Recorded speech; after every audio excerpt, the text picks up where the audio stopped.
मेरे प्रिय दर्शकों नमस्कार। प्रिय दर्शकों, ऋषि ज्योतिष में मैं आपका स्वागत करता हूं और आपका बहुत धन्यवाद देना चाहता हूं कि आप मेरे वीडियो बड़ी उत्सुकता से देख रहे हैं। आशा करता हूं आगे भी देखते रहेंगे।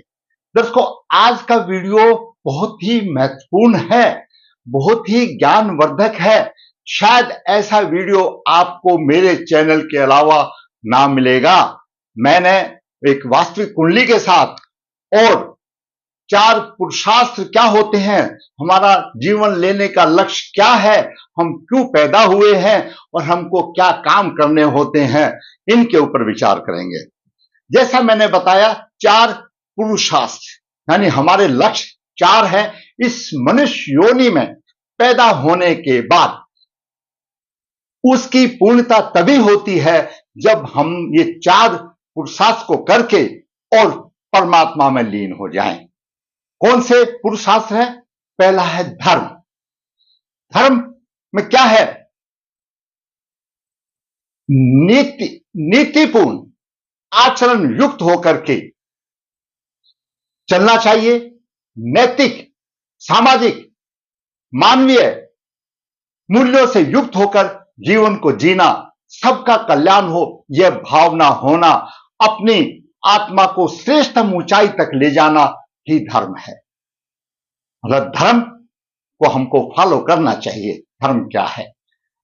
अर्थ। अर्थ का मतलब है धन। पहले बताया ना हमने, धर्म, अभी है धन, अर्थ। अपनी आवश्यकताओं की पूर्ति के लिए अपनी मेहनत से धन अर्जित करना, शुभ तरीके से धन की प्राप्ति हो और धन को शुभ कार्यों में लगाना और धन से समाज की सेवा करना, सेवा भाव का सिद्धांत होना, ये धर्म अर्थ का भाव है। आगे आता है काम। काम के अंदर क्या आता है? हमारे शास्त्र कहते हैं कि कामनाओं की इच्छा के लिए मनुष्य जीवन भर यत्न करता है। जैसे अच्छा परिवार, खुशियां, रिश्ते, मान सम्मान से तृप्त होकर अपनी आत्मा से आगे बढ़ना चाहिए। किसी के प्रति आसक्त नहीं रहना चाहिए, आगे बढ़ना चाहिए। उसी को काम बोला गया है। आगे है मोक्ष। दर्शकों, सबसे महत्वपूर्ण लक्ष्य है मनुष्य जीवन का कि मोक्ष की प्राप्ति हो, अर्थात स्वयं को, संसार को जानकर इससे मुक्त हो जाना चाहिए। मेरा जन्म क्यों हुआ, मैं कौन हूं, इच्छाओं, कामनाओं का आधार से मुक्त होकर अपने परमात्मा में लीन हो जाना। 84 लाख योनियों में मनुष्य इस लक्ष्य को पाने के लिए भटकता है, रहता है। यह बिल्कुल सत्य है, खुद को जानना और परमात्मा में लीन हो जाना।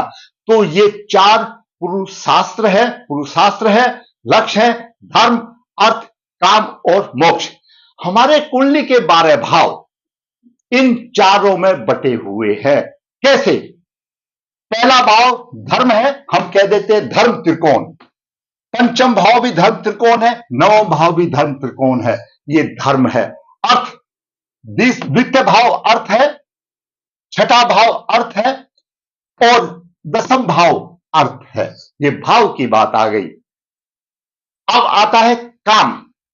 कामनाओं की इच्छा के लिए काम, तृतीय भाव काम का भाव है, सप्तम भाव काम का भाव है और एकादश भाव काम का भाव है। ये मोक्ष। मोक्ष के लिए चतुर्थ भाव है, अष्टम भाव है और द्वादश भाव है। ये मोक्ष से संबंधित भाव हैं। लगन कुंडली में जितने जहां पर ग्रह होंगे उसके अनुसार उस जातक का आचरण बनता है। अगर धर्म भाव में अधिक होंगे तो धार्मिक होगा और अर्थ में होंगे तो धन ही कमाएगा, धन से अधिक लगाव होगा। इस प्रकार से काम में होंगे तो काम की इच्छाओं के उससे होगा, इस तरह से। और मोक्ष में होंगे तो वो कहेगा सब कुछ बेकार है, यही छोड़ कर चले जाना है। ऐश करेगा, खाएगा, पिएगा, कमाएगा, ऐश करेगा और कुछ नहीं, किसी से फालतू संबंध नहीं रखेगा। तो ये 12 भाव इन चारों में बटे हुए, इन्हीं को कहते हैं धर्म त्रिकोण, अर्थ त्रिकोण, धर्म त्रिकोण, अर्थ त्रिकोण, काम त्रिकोण और मोक्ष त्रिकोण, इनको नाम दे दिया। कुंडली में जैसे द्वादश भाव में 4 ग्रह हैं, द्वादश भाव मोक्ष त्रिकोण है, छठे भाव में एक है अर्थ त्रिकोण है, चतुर्थ भाव में एक है, अष्टम भाव में एक है और सूर्य दसम भाव में है, एकादश भाव में बुध है। उसके आधार पर धर्म त्रिकोण 1 5 9 में कोई नहीं है, धर्म त्रिकोण 1 5 9 में कोई नहीं है। कुंडली के आधार पर यह जातक धर्म से बिल्कुल विपरीत है, मान लिया जाए। अर्थ त्रिकोण में 2 है, अर्थ त्रिकोण में 2 ग्रह हैं। कौन कौन से ग्रह? दूसरा, छठा, 10वां भाव में कोई नहीं है। तो अर्थ त्रिकोण से कौन से भाव आए? हमारे दूसरा, छठा, 10वां। छठे भाव में 1 है और 10वें भाव में 2 है, तो अर्थ त्रिकोण में 2 हो गए। काम त्रिकोण में 1 ग्रह है, 1 ग्रह है और मोक्ष में 6 हैं। अब सबसे ज्यादा मोक्ष में है चतुर्थ भाव में, अष्टम भाव में और द्वादश भाव में। तो जरूरी बात है वह जातक मोक्ष की प्राप्ति करेगा, मोक्ष की प्राप्ति में उसको बाकी संसारिक सुखों से हीन हो जाएगा, किसी की परवाह नहीं करेगा और वो जो कुछ खाया कमाया रहकर यहीं चला जाएगा, उसको किसी चीज की परवाह नहीं होगी, सब कुछ बेकार है ऐसा बोलेगा। ये कुंडली में मैंने सारांश में बता दिया। अब इसका कुंडली का पूरक जो है नवास है। मैं हमेशा बताता हूं कि आपके कुंडली में जो एक पेज लगा कर रख दिया हमारे पंडित जी गुरुजी ने, उसका कोई महत्व नहीं है जब तक कि नवास में ना हो। यही स्थिति नवास में देखनी पड़ती है और नवास में उस ग्रह को कौन एनर्जी करता है, कौन उसको एनर्जी देता है। अब नवास की स्थिति देखिए, थोड़ा समझने की बात है। दर्शकों, लगन ज्येष्ठा चरण 1 में है। यहां पर चरण का सिद्धांत है, चारों चरण, कोई भी ग्रह के 4 चरण वो तत्व से माने गए हैं। कौन से तत्व से माने गए हैं? अग्नि तत्व, जल तत्व, पृथ्वी तत्व, वायु तत्व। ये 4 तत्व है, अग्नि तत्व, पृथ्वी तत्व, वायु, जल, 4 तत्वों से संबंधित है। कैसे? अब एक एक चीज को लेते हैं।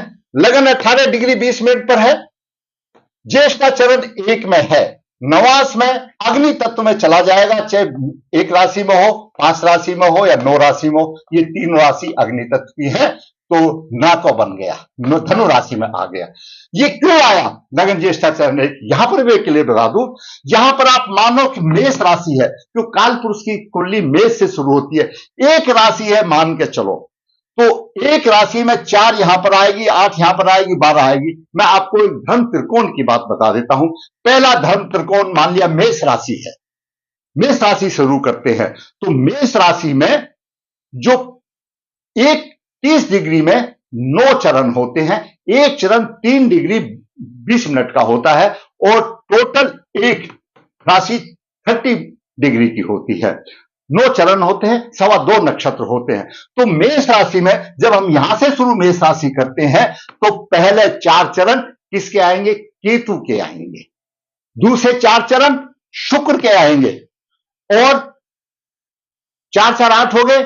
9वां चरण यहां पर सूर्य का 1 चरण आएगा, दूसरा 1 चरण आएगा। तो इसी तरह से जब अर्थ त्रिकोण जब शुरू होगा, यहां पर अर्थ त्रिकोण शुरू होगा तो सूर्य के 3 चरण आएंगे, चंद्रमा के 4 चरण आएंगे और उसके बाद मंगल के 2 चरण आएंगे। काम शुरू होगा तो 2 मंगल के यहां गए, मंगल के 2 शुरू होंगे। इस तरह से चलते जाएंगे और लास्ट में सारांश ये निकलेगा, जितने भी धर्म त्रिकोण हैं, पहला, 5वां, 9वां, उसमें ग्रहों के इस तरह से स्थिति होगी। केतु के 4 चरण होंगे, शुक्र के 4 होंगे, सूर्य के 1 होंगे, एक जैसे ही होंगे। अब उन चरणों को जैसा मैंने बताया, अग्नि तत्व, वायु तत्व, जल तत्व, इनमें किस तरह से डिवाइड कर दिया जाता है। अब हम इस कुंडली की मदद लेते हैं। इस कुंडली का नवास ये है, लगन ज्येष्ठा चरण 1 में हुआ, 18-22 लेकर के है चरण 1, और नवास में चरण 1 अग्नि तत्व में चला गया 9 राशि में, यानी इसका नवास धनु राशि बन गया। ठीक, अभी कुंडली में सूर्य पूर्व फाल्गुनी नक्षत्र चरण 4 में है। चरण 4 जल से संबंधित है, जल तत्व संबंधित है। तो जल तत्व की राशि कौन सी होंगी? 4, 8, 12। तो कहीं ना कहीं सूर्य अपने अंशों के आधार पर कोई भी हो, अच्छे चरण 4 होगा, कहीं पर भी होगा तो वो तो 4 में होगा, 8 में, 12 में होगा। तो सूर्य 8 राशि में 12वें भाव में चला गया, जल तत्व राशि में चला गया, जल तत्व आ गया। इसी तरह से चंद्रमा विशाखा 2 में है और चंद्रमा 6ठे भाव में चला गया, दूसरी राशि में। दूसरी राशि पृथ्वी तत्व की है और 6ठे भाव में आ गया। मंगल पुनर्वसु में है, अग्नि तत्व में, 1 5 9 में कहीं भी होगा तो 1 5 में आ गया। इसी तरह बुध हस्त में है तो पृथ्वी तत्व 2 में चला गया और बुध जो था आपका आ गया 2 में आ गया, यहां पर 6ठे भाव में आ गया, वृषभ राशि में आ गया और वृषभ राशि जो है पृथ्वी तत्व की है, बुध भी आ गया। गुरु इसी तरह स्वाति चरण 4 में है और चरण 4 किसी भी ग्रह का होने दो, वो जल तत्व से संबंध रखता है। तो जल तत्व की कौन सी राशियां हैं? 4 और 8 12। तो यहां पर गुरु 12 में आ गया अंशों के आधार पर। शुक्र स्वाति 1 में है और चरण 1 अग्नि तत्व से संबंध रखता है, तो अंशों के आधार पर धनु लगन में आ गया, धनु में आ गया।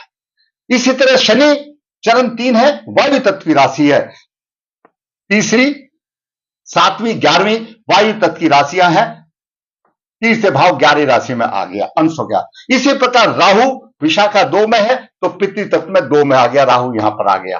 केतु भरणी चरण 4 में है, 4 जल तत्व को डिनोट करता है और जल तत्व की कौन सी राशि है? 4 8 12, तो केतु 12 में चला गया। ये इस लगन कुंडली से नवास बना। फिर मैं बता देता हूं, अग्नि तत्व की राशियां 1 5 9 है, मेष है, सिंह है और धनु है। जल तत्व की राशियां कर्क राशि, वृषभ राशि, वृश्चिक राशि और मीन राशि है। पृथ्वी तत्व की राशियां वृषभ राशि, कन्या राशि और मकर राशि है। अब आई वायु तत्व की राशि, मिथुन है, तुला है और कुंभ है। ये राशियों के तत्व है। तो चरण आधार के ऊपर नवास में चले जाते हैं ग्रह। अब एक एग्जांपल मैं देता हूं, यहां पर नवास में शुक्र मीन राशि धनु राशि में आ गया, तो शुक्र को यहां पर जनरेटिंग कौन दे रहा है? धनु राशि दे रही है, अग्नि तत्व राशि दे रहा है। तो इसमें यहां पर हमने निकाला था कि आपके धर्म त्रिकोण में कोई ग्रह नहीं है, अर्थ में 2 है, काम में 1 है और मोक्ष में 6 है। मोक्ष का पलड़ा यहां पर भारी है लगन कुंडली में। इसी तरह से हम नवास में अगर देखते हैं तो अग्नि तत्व कौन सा है? धर्म त्रिकोण। कौन सा भाव है? प्रथम पंचम नवम भाव में 2 ग्रह हैं। पृथ्वी तत्व अर्थरोक राशि है, द्वितीय छठा दसम भाव, इनमें 3 ग्रह हैं पृथ्वी तत्व में। वायु तत्व काम त्रिकोण है, जिसमें कौन सा आता है? तृतीय सप्तम एकादश 1 ग्रह है। जल तत्व मोक्ष त्रिकोण है, चतुर्थ अष्टम द्वादश भाव, इसमें 3 है। यहां पर धर्म त्रिकोण में 2, द्वितीय में 3 और तृतीय में 1 और चौथा जल तत्व में 3, 9 ग्रह हैं। यहां पर नवास में क्या हुआ?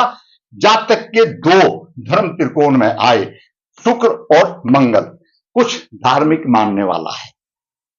तीर्थ छठा और दसम पृथ्वी तत्व है 3, तीर्थ यानी नहीं, तीर्थ त्रिकोण पृथ्वी, द्वितीय छठा दसम, द्वितीय छठा और दसम, तो यहां पर 3 ग्रह हैं 6ठे भाव में। इस तरह से आए। काम त्रिकोण में तीर्थ भाव, सप्तम भाव, एकादश भाव में 1 ग्रह है, इसी में है। और मोक्ष त्रिकोण में 3 ग्रह हैं। तो मोक्ष का पलड़ा फिर भी भारी हो गया और अर्थ का फिर भी भारी हो गया। मतलब अर्थ बहुत कमाएगा, पैसा बहुत कमाएगा, खाएगा पिएगा ऐसे गढ़ेगा और फिर मोक्ष में चला जाएगा। कमजोर हुआ तीर्थ वायु तत्व में तीर्थ और सप्तम और एकादश भाव है वायु तत्व में। अभी इनकी बात सुनिए, सभी की बात। ये मैंने आपको ग्रह की स्थिति बताई। धर्म त्रिकोण में 1 5 9 भाव हैं। प्रथम भाव में अगर अधिक ग्रह हो, आत्मविश्वासी होगा, काम सही ढंग से करने वाला होगा, धर्म के अनुसार करेगा। अगर धर्म त्रिकोण में इनमें हो, कोई भी हो, ये कुंडली हो या ये कुंडली हो, दोनों की बात है। अगर पंचम भाव मजबूत हो, अधिक ग्रह हो, बुद्धिमान होगा, कलात्मक बातें करने का ढंग उसका अच्छा होगा, पंचम भाव में अधिक हो तो। नवम भाव धर्म का भाव है, सत्य का भाव है, अच्छाई के प्रति श्रद्धा होगी और 9 भाव में हो तो धर्म के तीनों भावों का मैंने आपको फल बता दिया। अब चलते हैं अर्थ त्रिकोण, द्वितीय भाव। द्वितीय भाव अर्थ त्रिकोण में है, इसमें अगर बलवान हो, शुभ ग्रह ग्रह ज्यादा हो और शुक्र हो, धन परिवार से जोड़ता है, परिवार से जोड़ता है, बुद्ध वाक शक्ति से जोड़ता है और श्रवण शक्ति अच्छी होती है द्वितीय भाव की वजह से। तो द्वितीय भाव कुटुंब का भी भाव है, धन होगा तो परिवार से जुड़ेगा। अब छठा भाव, छठा भाव भी अर्थ का भाव है, अर्थ त्रिकोण है, व्यवसाय से जोड़ता है, सेवा का भाव है, कर्म से जोड़ता है, छठा भाव का काम है, व्यवसाय से जोड़ता है, सेवा का भाव है। दसम भाव, ये दसम भाव, दसम भाव में अगर ग्रह अच्छे हो तो प्रतिष्ठा देता है, ऐसी परिस्थिति देता है कि आप जीवन में आगे बढ़ेंगे। ये दसम भाव का मैं आपको शॉर्ट रूप से बता रहा हूं, लंबा ना। काम, काम तृतीय भाव है, सप्तम और एकादश भाव है। काम के 3 भाव हैं। अगर तृतीय भाव बलवान है, अच्छा ग्रह है तृतीय भाव में, छोटे भाई बहनों को जोड़ता है। सप्तम भाव जीवन साथी से जोड़ता है, जीवन साथी से जोड़ता है और जीवन परिवार के साथ कैसे सुख होगा वह सप्तम भाव बताएगा, उससे जोड़ेगा। अगर उसमें ग्रह होंगे तो यहां तो खाली है, कुछ नहीं जोड़ेगा भाई, यहां तो खाली है, सिर्फ एक भाई बहन भाई के में ही रह गया। आगे आई तृतीय भाव काम का, एकादश भाव। एकादश भाव क्या है?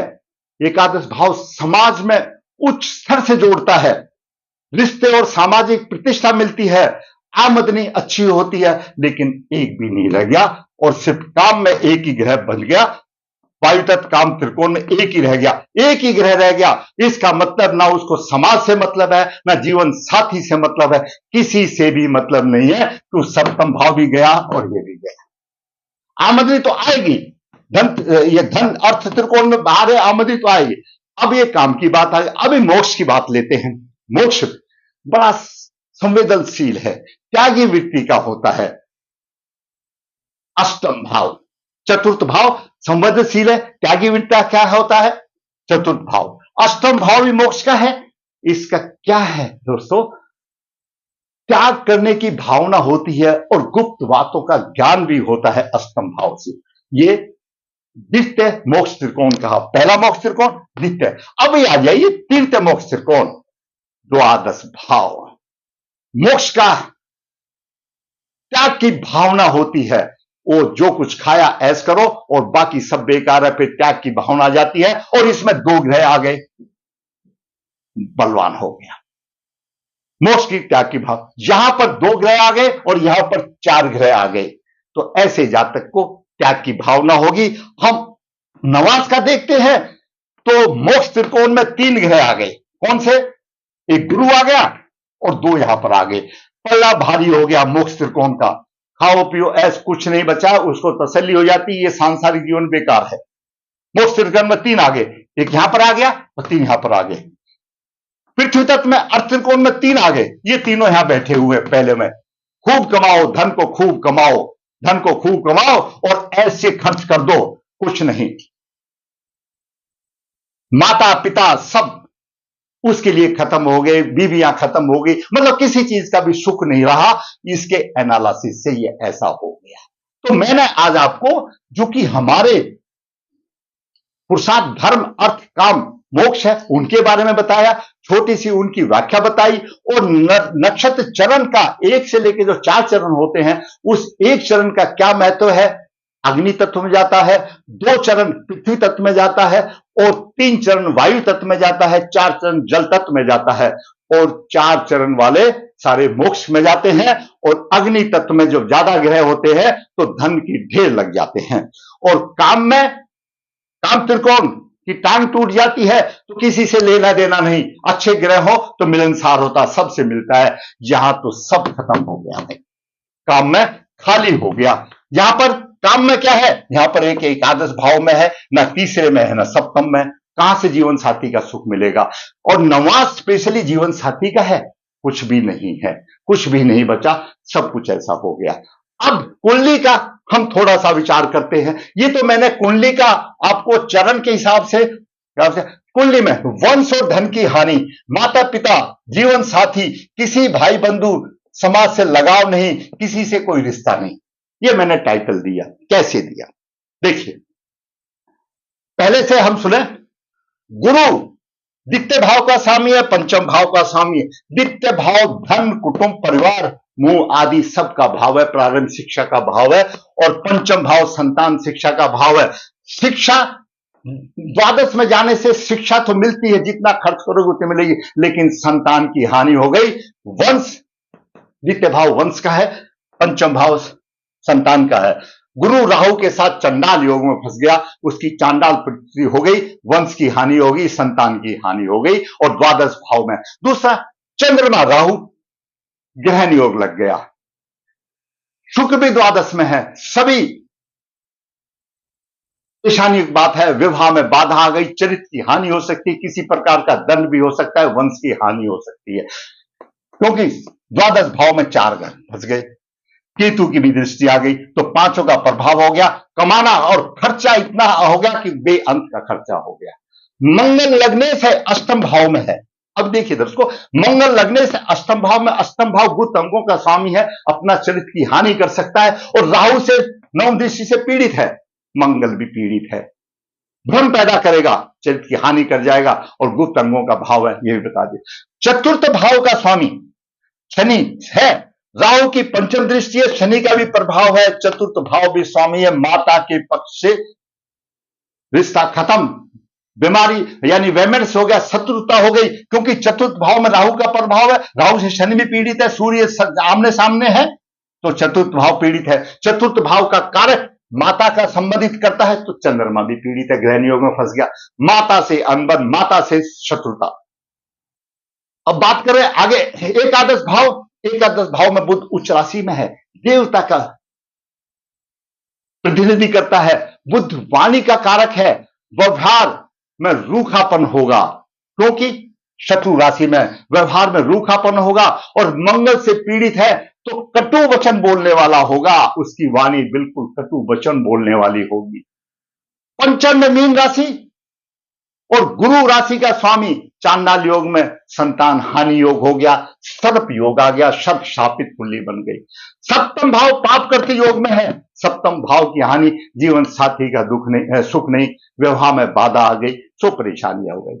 तो मैंने आज आपको इस कुंडली का सारांश बता दिया। बुध की महादशा चल रही है जो कि 2040 तक है, और इसमें मोक्ष त्रिकोण में 6 ग्रह हैं, 4 8 12 में, 4 में है, 8 में है और ये 12 में है, 6 ग्रह है। उसको कोई संसारिक जीवन से लेना नहीं, आना जाना चले जाना, ना मां की परवाह है, ना पिता की परवाह है, ना किसी की परवाह है, ये बालक की। मैं हमेशा कहता हूं अभिभावकों कि आप शुरू से ही बच्चे की कुंडली देखना शुरू कर दो। ऐसे टाइम पर आकर के, आज बालक की आयु कितनी हो गई, समझो अभी 31 साल चल रही है, सुनता नहीं भाई, किसी की औलाद नहीं सुनती, मेरी भी नहीं सुनती, आपकी भी नहीं सुनती। जब ये सिर के बराबर हो जाती है ना औलाद, जब किसी की नहीं सुनती, बोल देते हैं हमारे पापा में बुद्धि न थी, हम पिताजी आपको पता नहीं। मैं हमेशा बताता हूं भाई, समय रहते जब वो बात सुनते हैं ना, जब भी उसका उपाय करो, जब भी एक कुंडली 2 से नहीं 3 से करा लो। आज पश्चाताप करने से क्या फायदा, आज पश्चाताप के हो गया। मैंने गहन अध्ययन करके इसका नक्षत्र क्या कहते हैं, धर्म त्रिकोण और त्रिकोण क्या कहते हैं, और मैंने कुंडली का मेल मिलाप किया और कुंडली में अशुभ योगों को बताया। इसका उपाय भाई पंचबली श्राद्ध करना पड़ेगा। राहु गुरु के साथ राहु है, चांडाल योग का उपाय करना पड़ेगा। चंद्रमा के साथ राहु है, उपाय करना पड़ेगा। शनि पीड़ित है, उपाय करना पड़ेगा। सूर्य केतु से पीड़ित, उपाय करना पड़ेगा। दसम भाव पीड़ित है, उपाय करना पड़ेगा। 9 भाव का स्वामी द्वादश भाव में चला गया, भाग साथ नहीं देता, उपाय करना पड़ेगा। बिना उपाय के कोई राह आसान नहीं होती, पूरे जन्म के कर्म का है। मैं अपने अनुभव से कह सकता हूं कि इनकी कोई पारिवारिक जो जीवात्मा है वो अतृप्त योनि में है। पिता ने अपनी कुंडली का ख्याल नहीं किया तो कुछ ना कुछ पिता के दोष, माता के दोष इसी तरह से ट्रांसमिट होते रहते हैं। अब जब इस तरह की आ गई, अब बालक सुनता ही नहीं, किसी की कुछ होता ही नहीं, शादी के नाम पर ना तोड़ता। अरे शादी के नाम पर बालक की क्या हिम्मत है ना तोड़ने की, तो ग्रह करवा रहे भाई, ग्रह चलाते हैं दर्शकों, किसी के बस की बात नहीं। जब समय आ जाएगा, जब प्रभु समय आ जाएगा, तो ही उद्धार होगा। अपने आप कोई मंदिर में दर्शन करने नहीं जाता। मेरा यह मानना है अब भगवान स्वयं बुलाते तभी जाता है। जब समय आएगा तभी इसका निवारण श्री प्रभु करेंगे। श्रद्धा से दोष का निवारण करे। जो मैंने गृह दोष बताए, काल सर्प दोष भी है, उनका निवारण करे और फिर छोड़ दे प्रभु के ऊपर जो करना। दर्शकों, मैंने बहुत गहन अध्ययन करके, क्योंकि मैंने इसकी कुंडली बनाई है, इसलिए इतना अध्ययन करने में सक्षम हुआ। साधारण तौर पर वो नहीं हो सकता है। अगर आपको मेरा वीडियो अच्छा लगा, लाइक करें, शेयर करें। जिससे मेरा चैनल सब्सक्राइब नहीं है, सब्सक्राइब करें, ताकि आने वाली वीडियो भी आपका इस तरह मार्गदर्शन करती रहे। धन्यवाद।